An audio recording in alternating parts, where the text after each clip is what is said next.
প্রিয় শিক্ষার্থী, welcome to my class easy to go এডুকেশনের আজকের ক্লাসে আমি তোমাদের সাথে আছি। আমি হাজ্জাজ বিন ইউসুফ। আমি জাহাঙ্গীরনগর বিশ্ববিদ্যালয়ের আইন ও বিচার বিভাগের একজন শিক্ষার্থী ছিলাম। আজকে আমরা যে ক্লাসটি নিয়ে আলোচনা করব সেটা হলো অষ্টম শ্রেণী বাংলা প্রথম অধ্যায়। এই প্রথম অধ্যায়ের আলোচনার বিষয় হলো প্রয়োজন বুঝে যোগাযোগ করি। প্রিয় শিক্ষার্থী, ইজি টু গো তোমাদের জন্য একটি বেস্ট অনলাইন লার্নিং প্ল্যাটফর্ম, তাই ইজি টু গো এর সাথে থাকার জন্য তোমাদের অনেক ধন্যবাদ। চলো তাহলে আমরা মূল ক্লাসে ফিরে যাই। প্রিয় শিক্ষার্থী বন্ধুরা, অষ্টম শ্রেণী তোমাদের প্রথম অধ্যায়ের যে আলোচনার বিষয়বস্তু সেটা হচ্ছে প্রয়োজন বুঝে যোগাযোগ করি। পরিস্থিতি অনুযায়ী যোগাযোগের উপায়।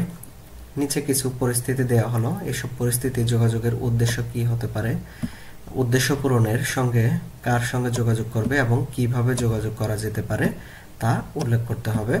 ছোট ছোট দলে কয়েকজন মিলে কাজ করতে হবে এবং এগুলো উপস্থাপন করতে হবে। এখানে যে বিষয়গুলো তোমাদের দেয়া হয়েছে সেগুলো আমরা এখন দেখব।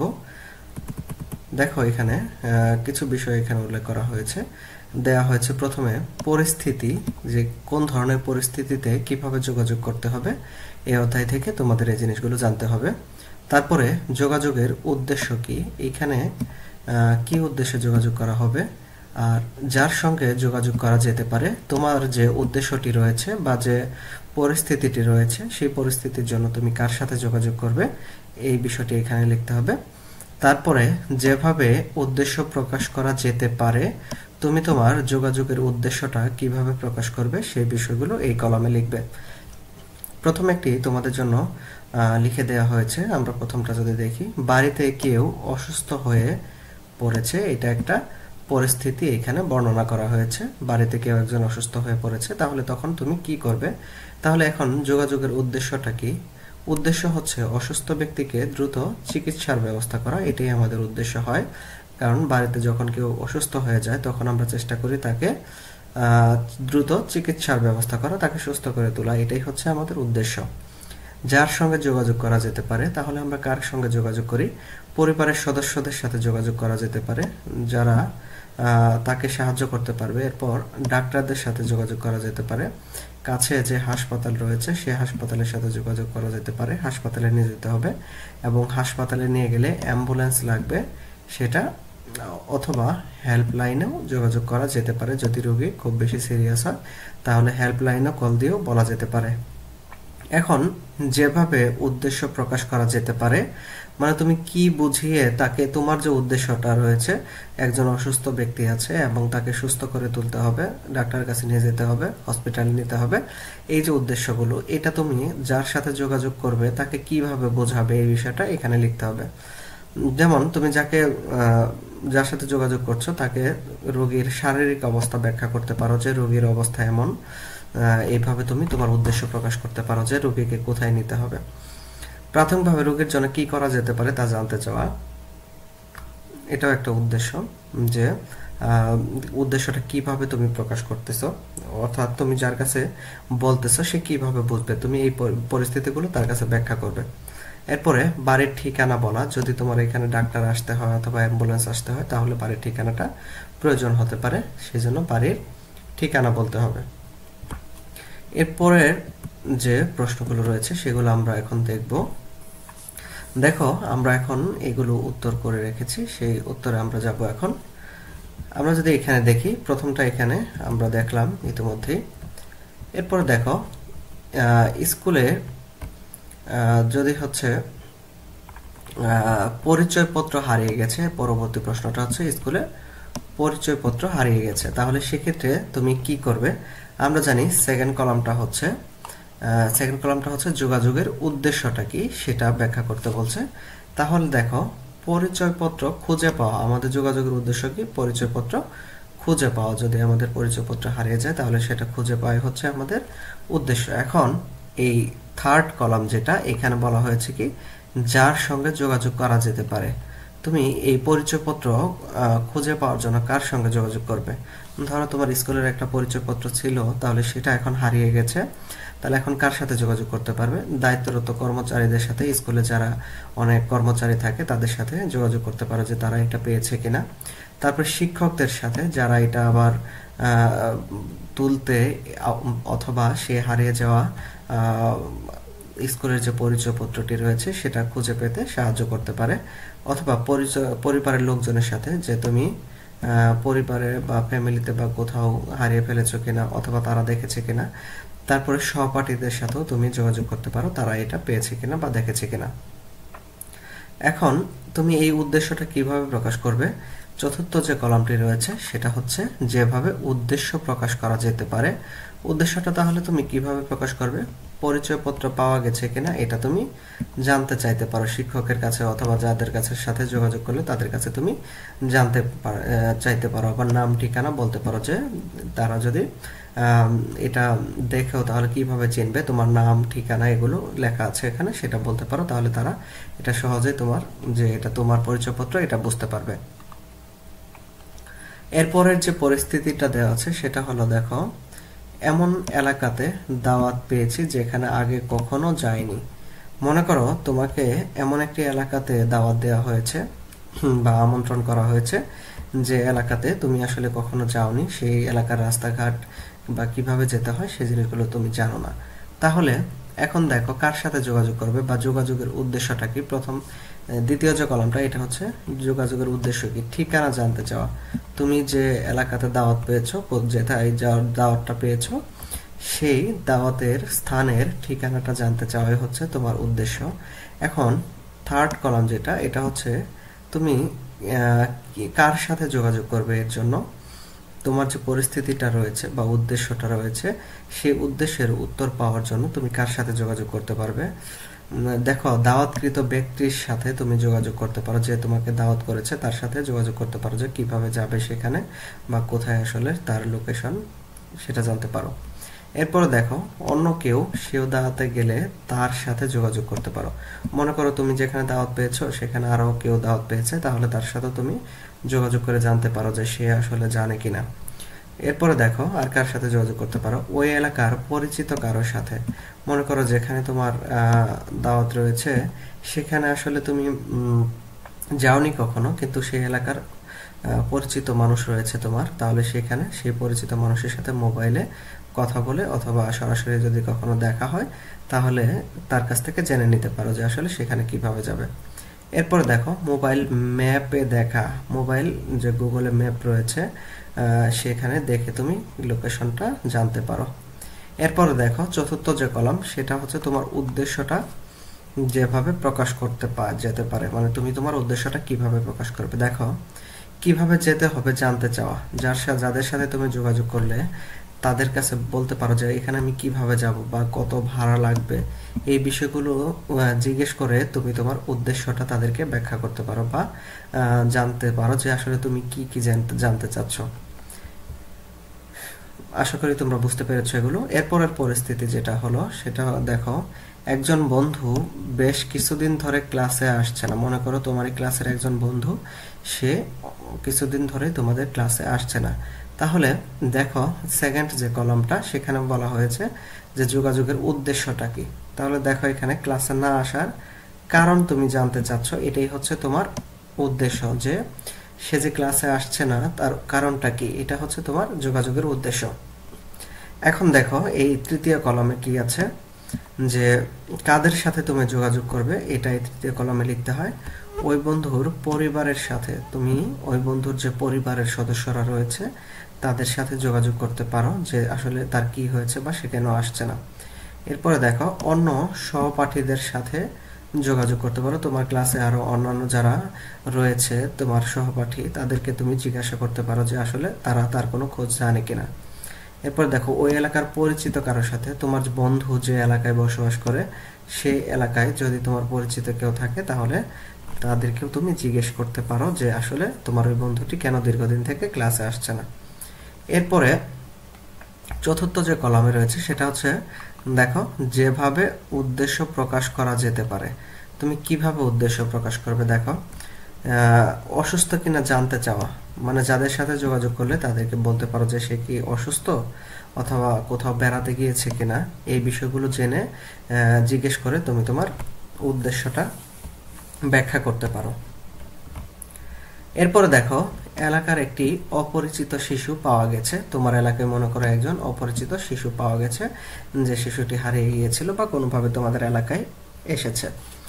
দেখো তাহলে তোমার উদ্দেশ্যটা, এই দ্বিতীয় কলমে যেটা তোমার উদ্দেশ্য লিখতে হবে, শিশুটির প্রকৃত ঠিকানা খুঁজে বের করা। এটাই হচ্ছে তোমার উদ্দেশ্য, যে শিশুটা আসলে কোথায় বসবাস করে, তার প্রকৃত ঠিকানা কি, সেখানে খুঁজে বের করে তাকে সেখানে পৌঁছে দেওয়া। এটা হচ্ছে তোমার উদ্দেশ্য। তাহলে কাদের সাথে যোগাযোগ করবে? এর জন্য এলাকার মানুষদের সাথে কথা বলতে পারো। তোমার এলাকার যারা মানুষ রয়েছে তাদের সাথে কথা বলতে পারো, যে তারা কেউ জানে কিনা বা চিনে কিনা এই ছেলেটাকে। এরপরে পুলিশের সাথে কথা বলতে পারো, পুলিশের সাহায্য নিতে পারো, অথবা হেল্পলাইনে যোগাযোগ করতে পারো, অথবা আশেপাশের এলাকায় মাইকিং করে দিতে পারো, এরকমও করা যেতে পারে, লিফলেট দিতে পারো, পোস্টারিং করা যেতে পারে এই শিশুটার ঠিকানা খুঁজে পাওয়ার জন্য। এদের সাথে যোগাযোগ করা যেতে পারে।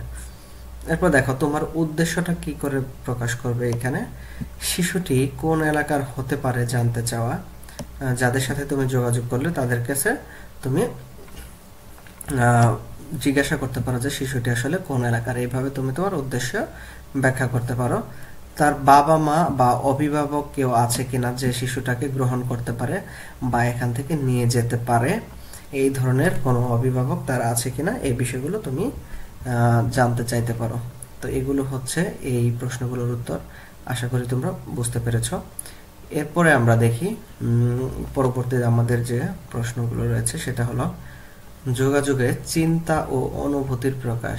আমরা যোগাযোগ করার জন্য কিভাবে চিন্তা এবং অনুভূতির প্রকাশ করব সেটা এখানে বলা হয়েছে। দেখো, যোগাযোগের পরিস্থিতি বিবেচনায় নিতে হয়। তুমি কোন পরিস্থিতিতে কার সাথে কিভাবে যোগাযোগ করবে, এই বিষয়গুলো তোমাকে ভেবে নিতে হবে। তাহলে দেখো, এখানে একটি ঘটনা দেওয়া হয়েছে। এই ঘটনাটা কি দেখো, টিফিনের সময় বারান্দায় দাঁড়িয়ে সামিয়া ও নয়ন কথা বলছে, দুইজন বন্ধু। সামিয়া, আগামী শুক্রবার আমার ছোট বোনের জন্মদিন। সামিয়া এটা বলতেছে যে আগামী শুক্রবার আমার ছোট বোনের জন্মদিন, তুমি ওই দিন বিকেলে আমাদের বাসায় এসো। রিতা, মিতু ও শাহেদকে আসতে বলেছি। এইভাবে সে তার যোগাযোগ রক্ষা করছে বা যোগাযোগের কথাটি বলছে, উদ্দেশ্যটা বলছে। নয়ন বলছে, ধন্যবাদ সামিয়া, আমি বাসায় মার সাথে কথা বলে তোমাকে জানাবো। মানে সে তার মায়ের সাথে কথা বলে জানাবে, এটা বলছে। সামিয়া বলতেছে, ঠিক আছে, তুমি এলে আমার অনেক ভালো লাগবে, আমরা সবাই মিলে অনেক মজা করতে পারবো। আমার মাকেও আমি তোমার কথা বলেছি। মানে সে তার মাকেও নয়নের কথা বলেছে যে সে আমার ছোট বোনের জন্মদিনে বেড়াতে আসবে। এরপরে দেখো, এখানে কিছু প্রশ্ন দেওয়া হয়েছে, উত্তর দেওয়া হয়েছে। সামিয়ার যোগাযোগের উদ্দেশ্য কি? এখানে যে কথাটি বললো তার উদ্দেশ্যটা কি আসলে? যোগাযোগের উদ্দেশ্যটা হলো জন্মদিনের দাওয়াত দেওয়া। নয়নকে সে জন্মদিনের দাওয়াত দিচ্ছে, এটাই হলো তার যোগাযোগের উদ্দেশ্য। এরপরে এই যোগাযোগের কোন চিন্তা ও অনুভূতির প্রকাশ পেয়েছে?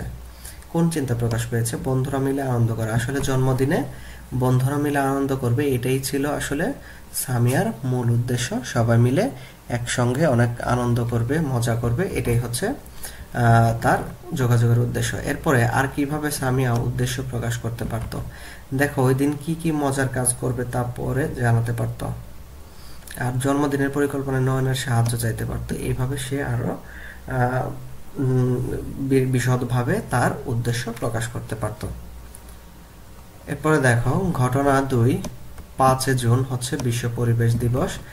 স্কুলের সামনে বড় একটি ব্যানার নিয়ে দাঁড়িয়ে আছে শিক্ষার্থীরা, তাদের সঙ্গে শিক্ষকরা আছেন। ব্যানারে লেখা আছে কি, গাছ লাগাও, পরিবেশ বাঁচাও। কয়েকজন শিক্ষার্থীর হাতে কয়েকটি প্ল্যাকার্ড দেখা যাচ্ছে, সেখানে এই বিশেষ উপলক্ষ করে কিছু লেখা আছে। দেখো, এখানে আমরা চিত্রটা দেখতে পাচ্ছি, অনেক ধরনের প্ল্যাকার্ড রয়েছে হাতে তাদের, এবং এখানে গাছ লাগানোর বিষয়ে বিভিন্ন ধরনের স্লোগান তারা লিখেছে। দেখো, তারপরে এটার উপর ভিত্তি করে এখানে তোমাদেরকে কিছু প্রশ্ন করেছে, এই প্রশ্নগুলোর উত্তর আমরা এখন দেখব। দেখো, শিক্ষার্থীরা কোন উদ্দেশ্যে স্কুলের সামনে দাঁড়িয়েছে? আমরা যদি দেখি, শিক্ষার্থীরা দেখো, 8ম শ্রেণী বাংলা প্রথম অধ্যায়। শিক্ষার্থীরা কোন উদ্দেশ্যে স্কুলের সামনে দাঁড়িয়েছে? গাছ লাগাতে উৎসাহিত করার জন্য, অর্থাৎ মানুষকে বা সবাইকে গাছ লাগাতে উৎসাহিত করার জন্য শিক্ষার্থীরা এখানে প্ল্যাকার্ড হাতে বা স্লোগান সম্বলিত লেখা হাতে এখানে এসে দাঁড়িয়েছে। এরপরে দেখো এই যোগাযোগের দ্বিতীয় প্রশ্নটা যদি দেখি, এই যোগাযোগের উদ্দেশ্য ও চিন্তা প্রকাশ পেয়েছে। কোন ধরনের উদ্দেশ্য বা চিন্তা প্রকাশ পেয়েছে? দেখো, বেশি বেশি গাছ লাগিয়ে পরিবেশকে রক্ষা করা। তাদের উদ্দেশ্য কি? যে মানুষকে বেশি বেশি গাছ লাগাতে উৎসাহিত করা এবং যাতে পরিবেশ রক্ষা পায়, এটাই হচ্ছে তাদের উদ্দেশ্য। তারপর আর কিভাবে তারা এই উদ্দেশ্য প্রকাশ করতে পারত? তারা শিক্ষার্থীরা যে এভাবে প্ল্যাকার্ড হাতে তাদের উদ্দেশ্য গাছ লাগিয়ে পরিবেশ রক্ষা করবে, এইগুলো আর কিভাবে প্রকাশ করা যেতে পারত? দেখো, পোস্টার লাগিয়ে গাছ লাগাও, তারপরে হচ্ছে সচেতন হও, এরকম বিষয়ক অনেক ধরনের পোস্টার লাগিয়ে তারা কি করতে পারে, এইটাকে প্রকাশ করতে পারত। তারপরে গাছ লাগালে কিভাবে পরিবেশের জন্য ভালো হয় এবং গাছ কতটা পরিবেশের জন্য দরকারি, এইরকম বিষয় নিয়ে সেমিনারের আয়োজন করতে পারে তারা। তারপরে গাছ রোপণ করে অনেক শিক্ষার্থী মিলে তারা একসাথে গাছ রোপণ করেও জনসমক্ষে মানুষকে দেখাতে পারে এবং মানুষ এটা দ্বারা উদ্বুদ্ধ হতে পারে, এটা দ্বারাও তারা তাদের উদ্দেশ্য প্রকাশ করতে পারত। এরপরে লিফলেট বিতরণ করে যে গাছের যে প্রয়োজনীয়তা রয়েছে বা উপকারিতা রয়েছে এই বিষয়গুলো লিখে তারা মানুষের কাছে লিফলেট বিতরণ করতে পারে যে পরিবেশের জন্য গাছ লাগানো কতটা জরুরি। তো এইভাবেও তারা তাদের যে উদ্দেশ্যগুলো রয়েছে গাছ লাগানো বিষয়ে এগুলো প্রকাশ করতে পারত। এরপরে দেখো, তোমাদের সামনে আরো একটি ঘটনা দেওয়া হয়েছে। ঘটনা 3, শিমুর ছোট ভাইয়ের বয়স 12 বছর। কত বছর বয়স? 12 বছর। সকাল থেকে তাকে খুঁজে পাওয়া যাচ্ছে না। সন্ধ্যার সময়ে থানায় শিমুর বাবা ও চাচা কথা বলছেন পুলিশ অফিসারের সাথে। দেখো, এখানে শিমুর বাবা গিয়েছে আর শিমুর চাচা গিয়েছে পুলিশ অফিসারের কাছে, গিয়ে তাকে বলছে যে এরকম তাদের ছেলেকে পাওয়া যাচ্ছে না। এরপর দেখো, পুলিশ সকাল কটা থেকে পাওয়া যাচ্ছে না বললেন। পুলিশ তাকে জিজ্ঞাসা করতেছে যে কটা থেকে পাওয়া যাচ্ছে না। বাবা বলল সকাল 9টা থেকে। পুলিশ বলতেছে সে কেন ঘর থেকে বের হয়েছিল বলতে পারেন? এরপরে বাবা বলল কি সম্ভবত মোড়ের দোকানে চকলেট কিনতে গিয়েছিল। পুলিশ বলল তার কোনো ছবি আছে আপনাদের কাছে? তখন কি করলো, ছবি এগিয়ে দিল বাবা পুলিশ অফিসারের কাছে। তার পুলিশ কি বলল, আপনারা কি বন্ধুদের বাড়িতে খোঁজ নিয়েছেন? কারণ আমরা জানি যে অনেকেই সাধারণত বন্ধুদের বাড়িতেও গিয়ে থাকে। তারপরে চাচা কি বলল, আমরা ওর কয়েকজন বন্ধুর বাড়ি ফোন করেছিলাম, কারো বাড়িতেই সে আসলে যায়নি। তারপর পুলিশ বলল কি আপনারা একটা লিখিত অভিযোগ করে যান, আমরা দেখছি। এই যে দেখো এখানে চিত্রটা দেওয়া হয়েছে, এই চিত্র দ্বারা তোমরা বুঝতে পারছো যে এখানে আসলে কি করা হচ্ছে, থানায় গিয়ে পুলিশের কাছে একটি জিডি করা হচ্ছে বা জেনারেল ডায়েরি করা হচ্ছে, একটা অভিযোগপত্র লেখে আসা হচ্ছে। তাহলে দেখো এখানে তোমাদেরকে কিছু প্রশ্ন করা হয়েছে। শিমুর বাবা কোন উদ্দেশ্যে থানায় অভিযোগ করেছেন? দেখো, শিমুর বাবা কোন উদ্দেশ্যে অভিযোগ করেছে? শিমুর বাবা সাধারণত যে উদ্দেশ্যটা নিয়ে অভিযোগ করেছে সেটা দেখি আমরা। শিমুর বাবা শিমুর ছোট ভাইকে খুঁজে পেতে জিডি বা জেনারেল ডায়েরি করার উদ্দেশ্যে এখানে কি করেছে, থানায় গিয়ে পুলিশের সাথে যোগাযোগ করেছে। ঠিক আছে, এরপরে দেখো, তো এটা হচ্ছে তার যোগাযোগের উদ্দেশ্য। এখানে শিমুর বাবার কোন অনুভূতি বা চিন্তা প্রকাশ পেয়েছে? কি ধরনের অনুভূতি প্রকাশ পেয়েছে শিমুর বাবার? সন্তানকে খুঁজে পাওয়া যাবে কিনা এরকম একটা অনুভূতি তার প্রকাশ পেয়েছে। যে তারপরে সন্তানের প্রতি ভালোবাসা, সচেতনতা এগুলো প্রকাশ পেয়েছে। অন্য কিভাবে শিমুর বাবা এই উদ্দেশ্য প্রকাশ করতে পারত? তার যে উদ্দেশ্য রয়েছে ছেলেকে খুঁজে পাওয়া, হারিয়ে গেছে যে তার ছেলে, তাকে খুঁজে পাওয়া, এই যে তার উদ্দেশ্যটা রয়েছে, সেই উদ্দেশ্যটা আর কিভাবে প্রকাশ করা যেত? দেখো, মাইকিং করে প্রকাশ করতে পারতো সে এলাকাবাসী অথবা আশেপাশে এলাকায় সে মাইকিং করে এইভাবে জানান দিতে পারতো তার উদ্দেশ্যটা, যে তার ছেলে হারিয়ে গেছে এবং সে তাকে খুঁজে পেতে চায়। এরপরে দেখো, পোস্টারিং করে এলাকায় যে এরকম একটি ছবি দিয়ে তার এরকম একটি ছেলে হারিয়ে গিয়েছে, এইভাবে তার উদ্দেশ্যটা প্রকাশ করতে পারতো। তারপরে পত্রিকার বিজ্ঞাপন দিয়ে, অর্থাৎ তার আশেপাশে অথবা জাতীয় পত্রিকায় যে কোনো পত্রিকায় হোক, সে বিজ্ঞাপন দিয়ে এইভাবে তার ছেলেকে খোঁজার জন্য বিজ্ঞাপন দিতে পারত। এরপরে লোকাল টেলিভিশনে বিজ্ঞাপন দিয়ে সে তার উদ্দেশ্য প্রকাশ করতে পারত সন্তানকে খুঁজে পাওয়ার ব্যাপারে। প্রিয় শিক্ষার্থী, আশা করি তোমরা এগুলো বুঝতে পেরেছো। এরপরে দেখো আমাদের পরবর্তী বিষয়ে যাই, যোগাযোগের উদ্দেশ্য। দেখো আমরা সাধারণত কি কারণে যোগাযোগ করে থাকি। দেখো আমরা বিভিন্ন উপায়ে মানুষের সাথে যোগাযোগ করি। এসব যোগাযোগের পিছনে এক বা একাধিক উদ্দেশ্য থাকে। কারো খবর নেওয়া, কাউকে দাওয়াত দেওয়া, কার কাছে কোনো কিছু চাওয়া, কাউকে খোঁজ খবর নেওয়া, আরো অনেক কিছু প্রয়োজনে আমরা মানুষের সাথে যোগাযোগ করি। তাহলে কার্যকর উপায়ে যোগাযোগ কিভাবে করা যায়, অর্থাৎ কোন উপায়ে যোগাযোগ করলে পরে সবচেয়ে বেশি ভালো হয়, সেই বিষয়গুলো এখানে বলেছে। যোগাযোগের ক্ষেত্রে ভাষিক ও অভাষিক দুটি ধরন রয়েছে, ভাষিক এবং অভাষিক। দেখো, লিখে, বলে, ইশারা করে, অঙ্গভঙ্গির মাধ্যমে অপরের সাথে যোগাযোগ করতে পারি। পরিস্থিতি বিবেচনায় রাখতে হয়। কাউকে জন্মদিনে দাওয়াত যেভাবে দেওয়া যায়, সুখ সন্তপ্ত পরিবারের সাথে কারোর সাথে সেভাবে কথা বলা যায় না, তাই না? দেখো, একটা পরিবারে যদি কেউ জন্মদিন পালন করে সেখানে যেভাবে দাওয়াত দিতে হয়, তাহলে কেউ মারা গেলে শোক সন্তপ্ত পরিবারের সাথে কিন্তু সেভাবে যোগাযোগ করা যায় না। তাহলে কথা বলার প্রসঙ্গকে কি করে নিতে হয়, বিবেচনায় নিতে হয়। তুমি কোন প্রসঙ্গে কথা বলছো সেটা তোমাকে ভাবতে হবে এবং সেভাবে যোগাযোগ করতে হবে। তারপর দেখো, মর্যাদা অনুযায়ী সর্বনাম ও ক্রিয়া শব্দের ব্যবহার করতে হবে। কারণ তোমার বন্ধুকে তুমি যে মর্যাদা বা ক্রিয়া দিয়ে তুমি বিশ্লেষণ করবে বা ডাকবে, তোমার বয়োজ্যেষ্ঠ কাউকে কিন্তু সেভাবে সম্বোধন করা যাবে না।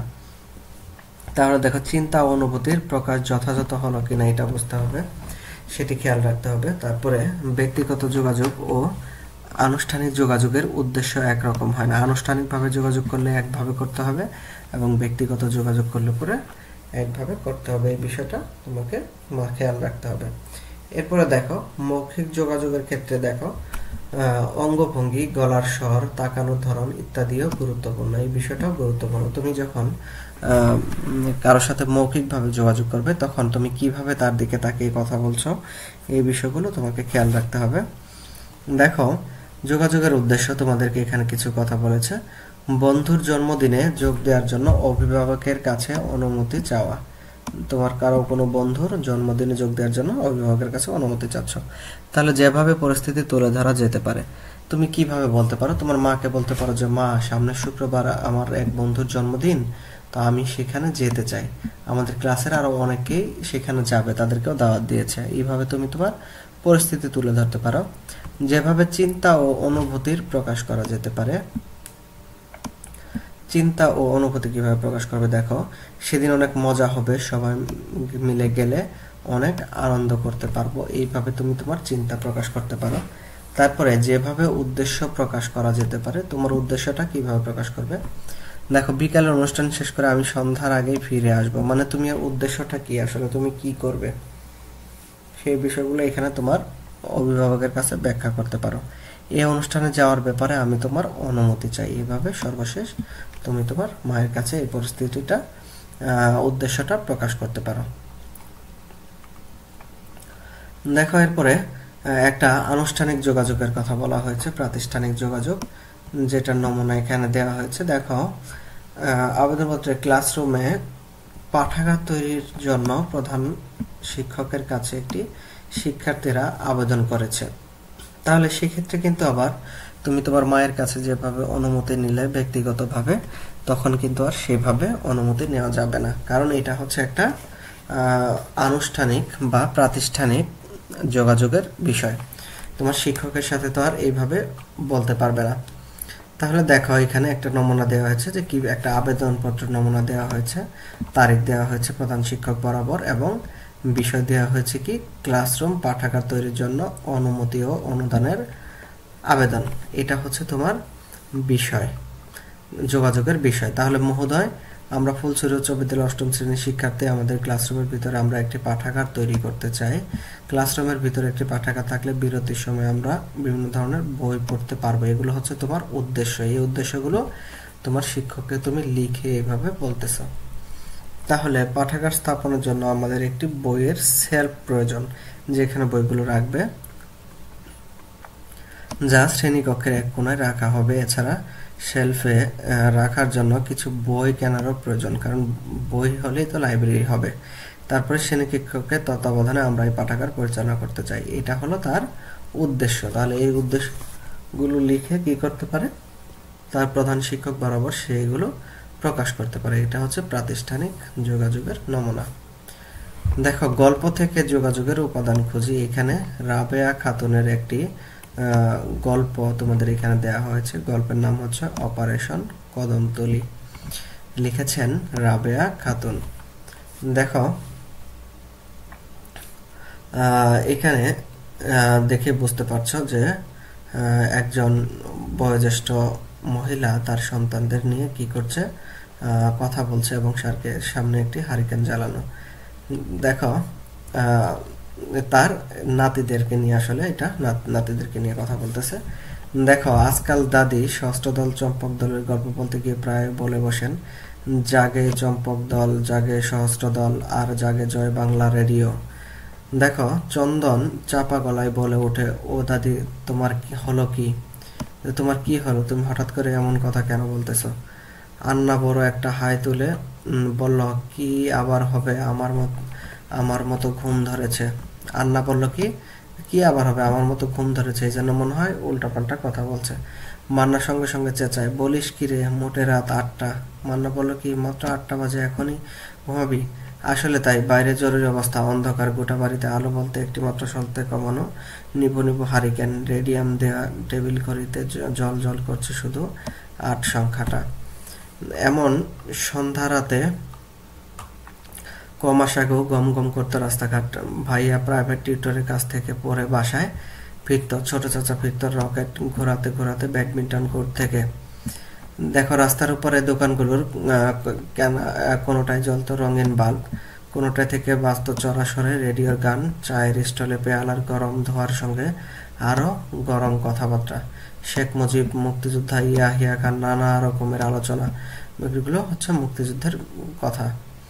চন্দন ঠিক বুঝতে পারতো না, কিন্তু দিনভর এসব কথা শুনতো। ট্রানজিস্টারে, খেলার মাঠে, যেখানে সেখানে এসব কথাগুলো শোনা যেত। সব জায়গায় শোনা যেত। সব জায়গাতেই রাজা রাজাই যুদ্ধ বাঁধে, কখনো সীমানা নিয়ে, কখনো রাজপুত্র রাজকন্যা নিয়ে। শেষটাই পক্ষ সেই জিতে যায়। কিন্তু বাংলাদেশের যুদ্ধটা যেন কেমন, রাজায় প্রজায় যুদ্ধটাও আবার মুখোমুখি নয়, মাঠে ময়দানে নয়। রাজার সৈন্যরা যা খুশি তাই করে বেড়াচ্ছে। অর্থাৎ পাকিস্তানি সৈন্যরা এসে আমাদের পূর্ব পাকিস্তান বা এখন বাংলাদেশে তারা সেখানে নির্যাতন চালাচ্ছে। লড়াই শুরু হতে না হতেই কুবেচারা ছোট চাচাকে হাত বেঁধে জিপে করে কোথায় যেন নিয়ে গেল। মার্চ থেকে সেপ্টেম্বর, আজও ফেরার নাম নেই। কেউ বলে তাকে গুলি করে মেরে ফেলা হচ্ছে, কেউ বলে বন্দি করে রাখা হচ্ছে কর্মীটোলার শিবিরে। শুধু ছোট চাচা নয়, এরকম আরো মেরে ফেলা হয়েছে অনেকেই। কেউ বলে কি হয়েছে, নান্টুর চাচা, দিলুর বড় ভাই, ননির বাবা, আরো কতজনকে নিয়ে গিয়েছে। কেউ ফেরেনি, কারো কোনো খবর নেই। এখন মাগরিবের পর সারা পাড়া নিঝুম হয়ে যায়, অন্ধকার হয়ে যায়। কোথাও কোনো আলো নেই, শব্দ নেই, অথচ এখানে থাকে হাজার হাজার মানুষ। কিন্তু পুরো মহল্লা রূপকথার সেই রাক্ষসপুরীর মতো হয়েছে। একটি জ্যান্ত লোকও মনে হয় নেই। রাক্ষসের সব গেছে মনে হয় রাক্ষসের পেটে। মানে একেবারে এলাকা শূন্য হয়ে গেছে। দাদি অবশ্য বলেন, রাক্ষসের গিলে খাওয়াই মানুষগুলো একদিন দেখিস ঠিক ফিরে আসবে।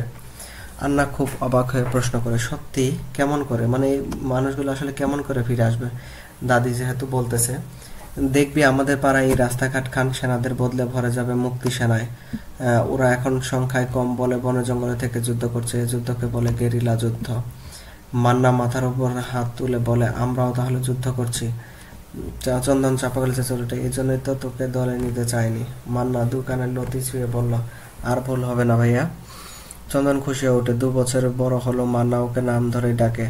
শুধু এইসব বেগতিক সময় ডাকে ভাইয়া। সেও তখন গম্ভীর মুখে আস্তে আস্তে বলে, কাল আমাদের অপারেশন, মনে আছে তো? দেখো এরপরে কি মান্না জবাব দেয়, আছে তো, খুব আছে। কাল তো জুম্মাবার, সবাই বাবার সঙ্গে পাজামা পাঞ্জাবি টুপি পরে মসজিদে যাব। তারপর দেখো দাদি আবার কথা বলছেন। ওরা ভেবেছিল দাদির চোখে ঘুম নেমেছে, তখন বুঝলো আসলে জমেছিল পানি। আঁচলে চোখ ঘষে আবার শুরু করলেন, রাজার রাজ্যের শেষ সীমানায় শেওলা ধরা পুরো বাড়ি, ভাই ভাই সহস্র দল চম্পক দল কে পাঠানো হয়েছে বক রাক্ষসের খাবার হিসেবে। রাক্ষস বাইরে থেকে দরজার ধাক্কা দিয়ে বলল, ভেতরে কে ঘুমায়? 2 ভাই পরামর্শ করে রাত জাগছিল, ঘুমিয়ে গেলেই বক রাক্ষস দরজা ভেঙে ঘরে ভেতরে ঢুকে ওদের খেয়ে ফেলবে। তখন ছিল চম্পক দলের পালা। আবার সে একটু ঘুমিয়ে পড়েছিল। রাক্ষসের বিকট গলা শুনে জেগে উঠে জবাব দিল, কেউ ঘুমায় না, জাগে সহস্র দল, জাগে চম্পক দল, আর জাগে দাদিকে থেমে যেতে হয়। নিবিন হারিকেনের কাছে খুব আজব আছে, স্বাধীন বাংলা বেতার কেন্দ্রে গান, মোরা একটি ফুলকে বাঁচাবো বলে যুদ্ধ করি, এরকম স্বাধীনতার বিষয়। দেখো সবাই যখন গান শুনে চুপচাপ মান্নার হাত ধরে চন্দন বারান্দার কোণে এসে দাঁড়ায়। পথে শুধু থমথমে বিদ্ঘুটে অন্ধকার, টহলদার শত্রু সেনাদের ভোটের বিশ্রী শব্দ, এসে সঙ্গে কুকুরদের আর্তনাদ।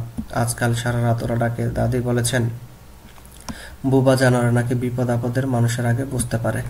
25শে মার্চের মাঝরাত থেকে সেই যে কুকুর ডাকা শুরু হয়েছে, কে জানে কবে থামবে। শফিফা অবশ্য বলেছেন বেশি দিন আর নেই। অত্যাচারী রাজা ইয়াহিয়া আর তার মন্ত্রী টিক্কা খানের রাজত্ব গেল বলে। খুব চাপা স্বরে চন্দন বলল, বুঝলি মান্না, কাল থেকে শুরু হয়ে যাবে খাস ঢাকা শহরের ভেতরে নানা দিকের অপারেশন। এই পাড়ায় প্রথম যখন এলাম তখন কান্না পেয়েছিল, কোথায় গ্রিন রোড, কোথায় বাসাবো। এখানে ছিলাম বলে কদমতলী অপারেশনের সুযোগ পেয়ে গেলাম। তোকে কি করতে হবে মনে আছে তো? আচ্ছা, বাবার সঙ্গে আমি ঠিকই মসজিদের প্রতি কেটে যাবে পিছন থেকে, আর আমি সহি সালামতে ফিরে আসা মাত্র, কিংবা যদি মারাও পড়ি, পাড়ায় ছড়িয়ে দিবি হাজার হাজার খান সেনা মুক্তিযোদ্ধারা আক্রমণে মারা গেছে। ঠিক আছে, চল ঘুমাতে যাই, তুই যা। আমি আরো কিছুক্ষণ জেগে টহলদারের শয়তানের বাচ্চাগুলোর বুটের শব্দের জবাব দিয়ে যাই। জাগে চন্দন, জাগে মান্না, আর জাগে বসবার পোলাপানেরা। ঠিক আছে, তো এরকম হচ্ছে তোমাদের অনেক বড় একটি গল্প এখানে দেওয়া হয়েছে। আমি পুরো গল্পটি পড়লাম না, তোমরা বাকি অংশটুকু একটু পড়ে নিবে। আমাদের এই অধ্যায়ের আরো অনেক পড়া রয়েছে। দেখো আমরা এখন একটু এখানে শব্দের অর্থ দেখি। অপারেশন মানে হচ্ছে বিশেষ অভিযান। মুক্তিযুদ্ধের সময় যে অভিযানগুলো চালানো হতো সেগুলোকে বলা হতো অপারেশন।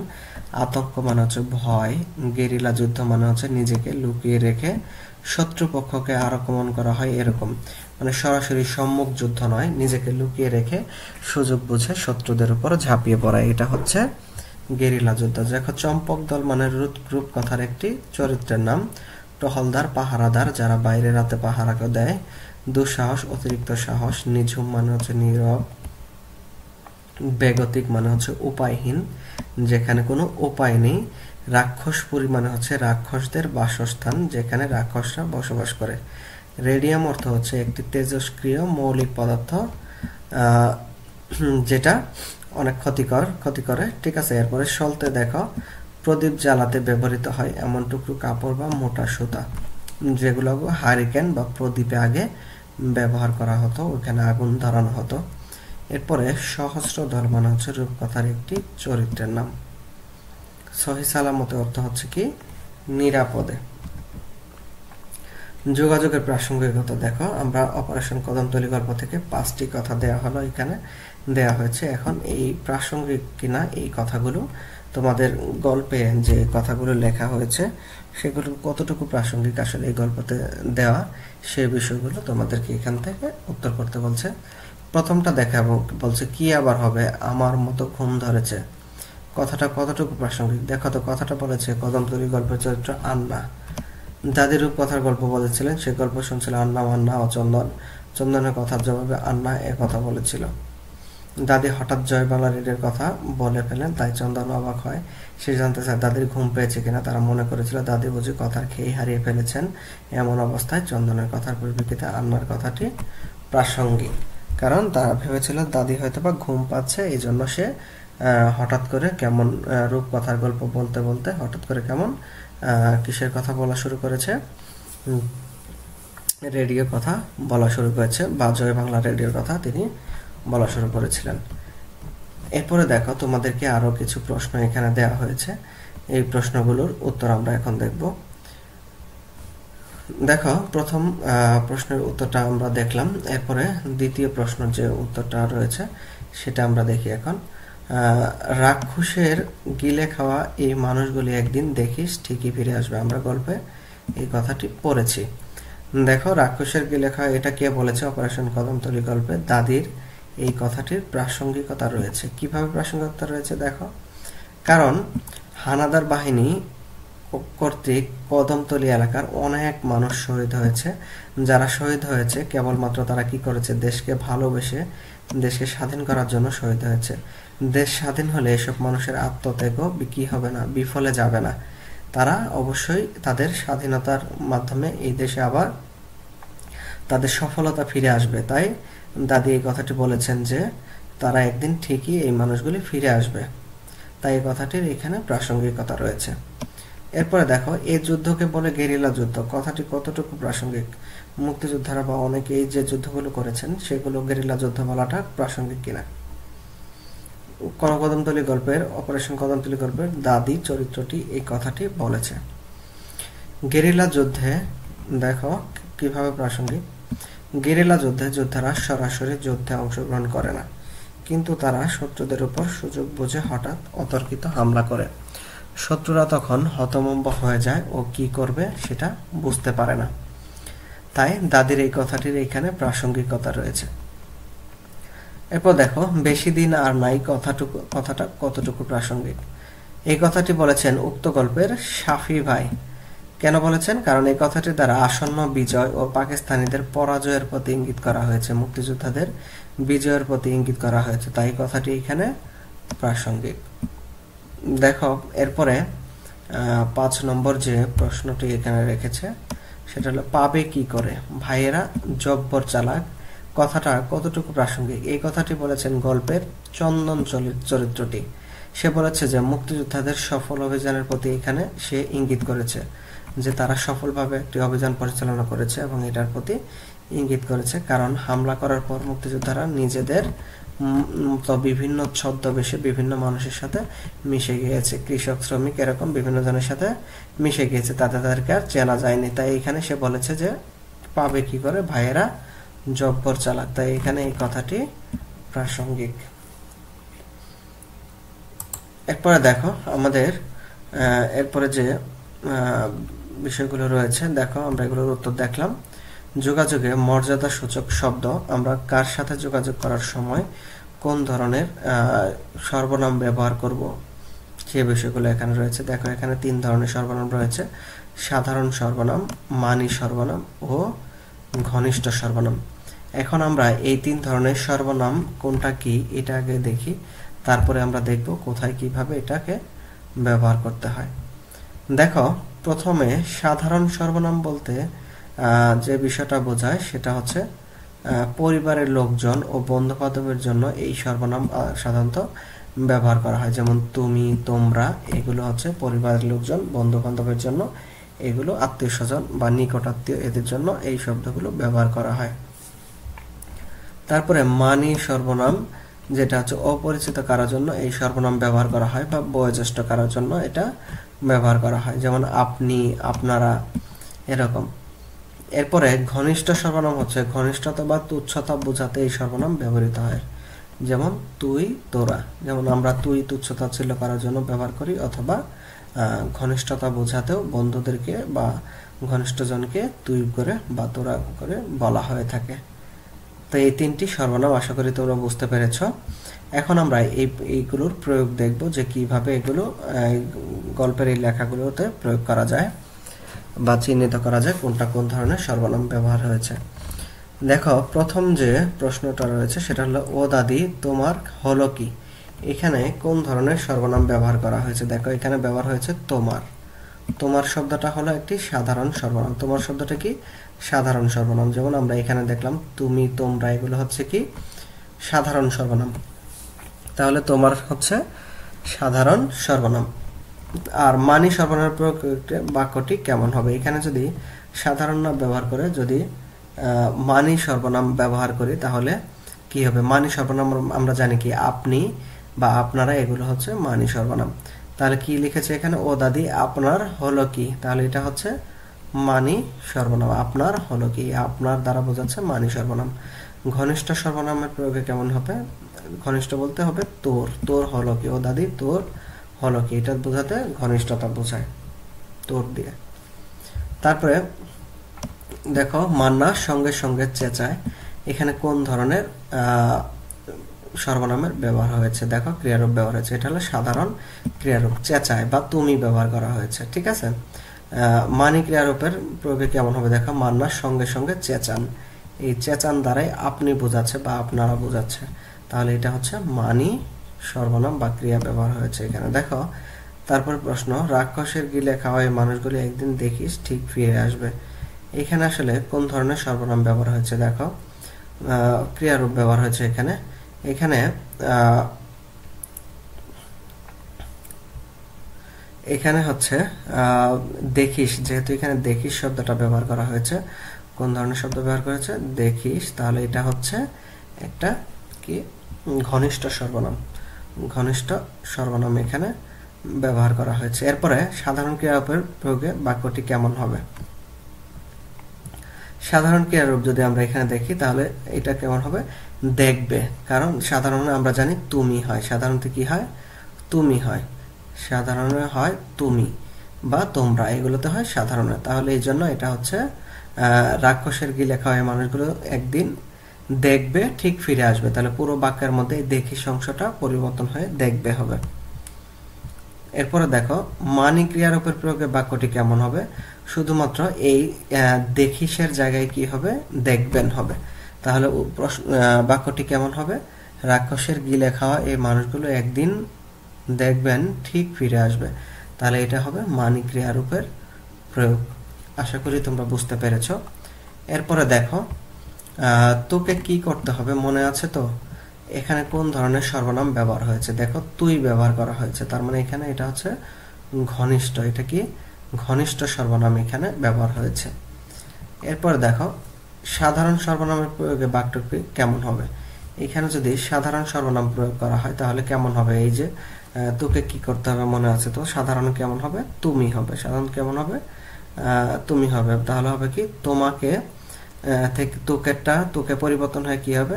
তোমার বা তোমাকে কি করতে হবে মনে আছে তো, তোমাকে কি করতে হবে মনে আছে তো, এইভাবে বলতে হবে এটা এই বাক্যটা। এরপরে মানি সর্বনামের প্রয়োগে কেমন হবে? মানি সর্বনামে এই তোকের জায়গায় কে হবে? আপনাকে হবে। তোকের জায়গায় কি বসাতে হবে? আপনাকে কি করতে হবে মনে আছে তো, এইভাবে বাক্যটি সম্পন্ন করতে হবে। প্রিয় শিক্ষার্থী, এরপরে 5 নম্বর প্রশ্নটা দেখো। ঠিক আছে চল ঘুমাতে যাই। এখানে কোন ধরনের ক্রিয়ারূপ ব্যবহার হয়েছে? যেহেতু চল বলা হয়েছে তাহলে এখানে হবে কি এখানে ব্যবহার হয়েছে হচ্ছে ঘনিষ্ঠ সর্বনাম। ঘনিষ্ঠ সর্বনাম, তাহলে সাধারণ ক্রিয়ারূপের ক্ষেত্রে কি হবে? এটা হবে চল জায়গায় তুই না বলে বলা হবে কি তুমি, তাহলে কি হবে? চলো ঘুমাতে যাই। কি হবে এখানে ব্যবহার করতে হবে? চলো ঘুমাতে যাই। ঠিক আছে চলো ঘুমাতে যাই, তাহলে এখানে এটা হবে সাধারণ ক্রিয়ারূপের ব্যবহার। চল থেকে হবে কি চলো, তাহলে ঠিক আছে চলো ঘুমাতে যাই, এটা হবে সাধারণ ক্রিয়ারূপের বাক্য। এরপরে দেখো মানি ক্রিয়ারূপের প্রয়োগের বাক্যটি কেমন হবে? মানি ক্রিয়ারূপে কেমন হবে সেটা জানতে যাচ্ছে। তাহলে দেখো এখানে চলের জায়গায় কি হবে? চলেন হবে। কি হবে? চলের জায়গায় হবে চলেন। ঠিক আছে চলেন ঘুমাতে যাই। এরপরে দেখো 6 নম্বর যে প্রশ্নটা রয়েছে, তুই যা, এখানে কোন ধরনের সর্বনাম ব্যবহার করা হয়েছে? এখানে তুই ব্যবহার করা হয়েছে, তাহলে তুই হচ্ছে কি ঘনিষ্ঠ সর্বনাম। তুই হচ্ছে ঘনিষ্ঠ সর্বনাম। তারপরে মানি সর্বনামের প্রয়োগে বাক্যটি কেমন হবে? তুই যার ক্ষেত্রে কি হবে তাহলে বলো তো? মানির ক্ষেত্রে আপনি যান। আপনি যান, তাহলে মানির ক্ষেত্রে হবে আপনি যান। এরপরে দেখো সাধারণ সর্বনামের ক্ষেত্রে কেমন হবে? সাধারণ কেমন হচ্ছে? তুমি যাও। সাধারণ সর্বনামের প্রয়োগে বাক্যটি হবে তুমি যাও। এরপরে দেখো 7 নম্বর যে প্রশ্নটা রয়েছে, খাল আর বিল পেরিয়ে তারা এগোতে লাগলো ফাঁড়ির দিকে। তাহলে কি হবে? এখানে কোন ধরনের সর্বনাম ব্যবহৃত হয়েছে? তারা, এটা হবে তাহলে সাধারণ সর্বনাম ব্যবহৃত হয়েছে। এই তারা শব্দটা হচ্ছে সাধারণ সর্বনাম। তারা হচ্ছে কি সাধারণ সর্বনাম। মানি সর্বনামের প্রয়োগে কেমন হবে? তাহলে এই তারা তো এরপরে চন্দ্রবিন্দু থাকলে এটাই হচ্ছে মানি সর্বনামের ব্যবহার। তাহলে খাল আর বিল পেরিয়ে তারা চন্দ্রবিন্দু দিয়ে এগোতে লাগলো ফাঁড়ির দিকে, এইভাবে বাক্যটা সম্পন্ন করতে হবে। এরপর দেখো তুই অপারেশনে অংশ নিয়েছিস। তুই অপারেশনে অংশ নিয়েছিস বিস্ময়কর বলতেছে। এখানে কোন ধরনের সর্বনাম ব্যবহার হয়েছে? যেহেতু তুই ব্যবহার হয়েছে তাহলে এখানে কি হবে? এটা ঘনিষ্ঠ সর্বনাম। কি হবে? ঘনিষ্ঠ সর্বনাম। এরপরে দেখো মানি সর্বনামের প্রয়োগে বাক্যটি কেমন হবে? যদি মানি সর্বনাম ব্যবহার করা হয় তাহলে বাক্যটি কেমন হবে? দেখো আপনি অপারেশনে অংশ নিয়েছেন, এইভাবে হবে। তুই এর জায়গায় হবে কি আপনি। তারপরে দেখো সাধারণ সর্বনামের প্রয়োগে বাক্যটি কেমন হবে? যদি এখানে সাধারণ সর্বনাম প্রয়োগ করা হয় তাহলে বাক্যটি কেমন হবে? তুমি অপারেশনে অংশ নিয়েছো, এটা হবে সাধারণ সর্বনাম। দেখো, যোগাযোগের উপাদান বিশ্লেষণ। এখন তুমি নিজের মতো করে একটি পরিস্থিতি তুমি ব্যাখ্যা করবে এবং যে পরিস্থিতি অনুযায়ী তুমি এখানে কিছু কথা লিখবে। দেখো, আমি এখানে কিছু বিষয় লিখেছি। একটা হচ্ছে বাড়ি থেকে মোবাইল হারিয়ে গিয়েছে, মানে এরকম একটা পরিস্থিতি তুমি লিখলে। এখন যোগাযোগের উপাদান কিভাবে বিশ্লেষণ করবে? যদি তুমি এখানে কিছু প্রশ্ন করেছে, ধরো তোমার বাড়িতে একটা মোবাইল হারিয়ে গিয়েছে, তাহলে সেক্ষেত্রে তুমি কার সাথে যোগাযোগ করবে বলতো? যোগাযোগের উদ্দেশ্য কি? এবং যোগাযোগের উদ্দেশ্যটা হচ্ছে কি বলতো? মোবাইল খুঁজে পাওয়া। যোগাযোগের উদ্দেশ্য হচ্ছে কি? মোবাইল খুঁজে পাওয়া। এরপরে দেখো, যে ধরনের চিন্তা ও অনুভূতি প্রকাশ পেয়েছে। তোমার বাড়িতে যদি একটি মোবাইল ফোন হারানো যায় তাহলে কোন ধরনের চিন্তা বা অনুভূতির প্রকাশ পাবে? সেটা হচ্ছে মোবাইল খুঁজে পাওয়া যাবে কিনা বা থানায় জিডি করতে হবে, এই ধরনের অনুভূতি তোমার মনের মধ্যে আসতে পারে। এরপরে দেখো, আর কি কি উপায়ে যোগাযোগ করা যেত। অর্থাৎ এই মোবাইল যে হারিয়ে গেছে সেটার জন্য যেভাবে যোগাযোগ করেছো, আর কি কি উপায়ে এগুলোর জন্য যোগাযোগ করা যেত। দেখো, এলাকায় মার্কিং করে এবং প্রতিবেশীদের জানিয়েও তুমি এটা বলতে পারতে যে আসলে তোমার একটি মোবাইল হারিয়ে গিয়েছে। এরপরে দেখো, প্রয়োজন বুঝে যোগাযোগ করি। দলে দলে তোমরা নিজের বিদ্যালয় শ্রেণীকক্ষে তোমাদের যে সমস্যাগুলো রয়েছে বা বিভিন্ন পরিস্থিতি রয়েছে সেগুলো তোমরা কি করতে পারো? আলোচনা করতে পারো এবং নিজেদের মধ্যে সমাধান করতে পারো। দেখো, শ্রেণীকক্ষের ভিতরে পাঠাগার স্থাপন। একটা পাঠাগার স্থাপন করতে চাও, এটা কার সঙ্গে যোগাযোগ করবে? দেখো, শ্রেণী শিক্ষকের সঙ্গে যোগাযোগ করতে পারো, প্রধান শিক্ষকের সাথে যোগাযোগ করতে পারো, অন্য শ্রেণী শিক্ষার্থীদের সাথে, অথবা পরিবারের সদস্যদের সাথেও যোগাযোগ করতে পারো।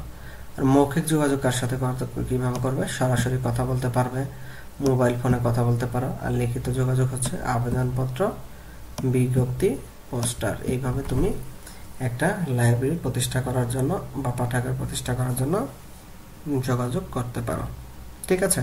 তো প্রিয় শিক্ষার্থী, এটাই ছিল তোমাদের অষ্টম শ্রেণীর প্রথম অধ্যায়ের বাংলা বিষয়ের বিস্তারিত আলোচনা। যদি আমাদের ক্লাসগুলো ভালো লাগে তাহলে অবশ্যই ইজি টু গো এর সাথে থাকবে এবং ইজি টু গো এর পরবর্তী ক্লাসগুলো দেখার তোমাদেরকে আমন্ত্রণ জানিয়ে এখানে আজকের ক্লাসটি শেষ করছি। সবাই ভালো থেকো, সুস্থ থাকো। ধন্যবাদ সকলকে।